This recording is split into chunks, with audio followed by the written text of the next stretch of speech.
প্রত্যেকদিন সকালবেলার মতো আজকের সকালটাও শুরু হয়েছে আমার এদেরকে পড়ানো দিয়ে। তবে আজকে শুধু এরা না, এদের সাথে কিন্তু ছিল কাব্য।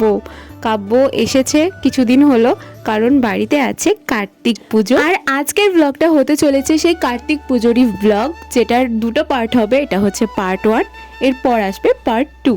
তো সকাল সকাল আমি তোজোকে গেছিলাম বাসে তুলতে, ও স্কুল গেল, তো আমার সাথে কাব্যও গেছিলো। বাড়ি এসে দেখো কেমন গল্প করছে বসে বসে।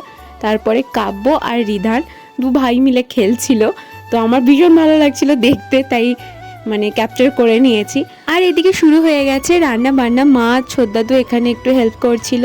এখানেও পুজো হচ্ছে সকালবেলা। আজকের পুজোটা হচ্ছে কার্তিক ঠাকুর উদযাপনের পুজো। অনেকেই বাড়িতে আগের দিন চলে এসেছে, আর আজকেও কিন্তু সকাল থেকে অনেকেই আসতে শুরু করে দিয়েছে। মা এদিকে একটু হেল্প করছিল রান্নায়, আর আমি এদিকে ব্রেকফাস্ট করে নিয়েছি মুড়ি কুমড়ো তরকারি আর মিহিদানা দিয়ে। তারপরে স্নান টান করে একটু আমি যেরকম আমার অভ্যাস মতো ছাদে গেছিলাম একটু রোদেতে। তারপরে সবাই মিলে চলে গেছিলাম কার্তিক ঠাকুর আনতে। এই যে এদিকে যেই ঠাকুরটা রেডি হচ্ছে, মোটামুটি রেডিই ছিল, বাকি যেটুকু বাকি ছিল সেটুকু কমপ্লিট করে নিল। ওই ঠাকুরটা আমাদের, মানে এই ঠাকুরটা। তারপরে আমরা সবাই মিলে ঠাকুর নিয়ে বাড়ি যাচ্ছি। ঠাকুরটা কিন্তু খুব ভালো হয়েছে, মানে দেখতে ভীষণ সুন্দর লাগছে। আমরা বাড়ি ফিরে তো দেখি আরও অনেকে চলে এসেছে বাড়িতে।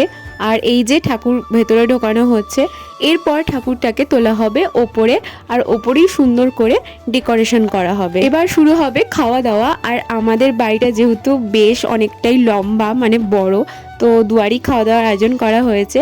মেনুতে ছিল ভাত, মুগের ডাল, ডালের সাথে খাওয়ার জন্য ছিল কুমড়ি ডালের সাথে মেখে খেতে কিন্তু দারুণ লেগেছে। তার সাথে ছিল শাকের ঘন্ট, আর তারপর ছিল আলু পোস্ত। চাটনি ছিল, চাটনি আমি খাই না তাই নিইনি। খাওয়া দাওয়া সেরে উপরে এসে দেখি ডেকোরেশন স্টার্ট হয়ে গেছে। বাকিটা আসছে নেক্সট পার্টে।